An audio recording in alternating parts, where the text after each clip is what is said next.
از ماه январи соли 2016 қимати иҷозаи кор ё патент барои муҳоҷирони корӣ дар қаламрави Русия чанд баробар боло меравад ва ҷайбҳои беҳин ҳамолишудаи муҳоҷирони кориро тиҳитар мекунад.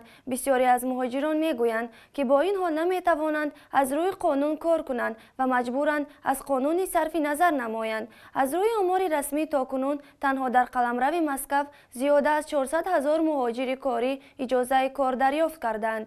мақомоти пойтахти Русия мегӯянд ки аз рӯи қонунгузории ҷадид соҳибони патент аз як қатор ҳуқуқи баробар бо шаҳрвандони Русия бархурдор шуданд, аз ҷумла озодӣ дар интихоби ҷойи кор, бастани шартнома бо кордиҳанда ва дастрасӣ ба хадамоти тиббӣ.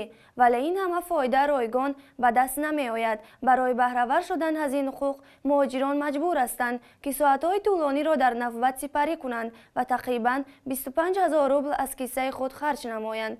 сарфи назар аз ин мушкилот, ҳукуматҳои маҳаллӣ дар сартосари Русия нархи иҷозаи корро боло мебаранд. ба ҳисоби миёна дар соли 2016 нархи патент дар баъзе аз вилоятҳои Русия то 200% боло хоҳад рафт. ҳукумати шаҳри Москав низ истисно нест. мақомоти пойтахт низ тасмим гирифтанд ки аз соли нав ҳаҷми пардохти моҳонаи патентро боло бубаранд. то 2 соли пеш муҳоҷирони тоҷик дар сол ба Тоҷикистон то 4 миллиард доллар интиқол медоданд. ин рақам ҳоло беш аз 30% коҳиш ёфтааст. коршиносон мегӯянд ки чунин шароити кор, махсусан молияти сангин фазоро барои муҳоҷирони корӣ ногувор ва сафи муҳоҷирони ғайриқонуниро боз ҳам бештар мекунад. дар навбати худ ҳукумати Русия ки гирифтори буҳрони иқтисодист, шеваи мубориза бо муҳоҷирони зери соя рафтаро шадидтар хоҳад кард.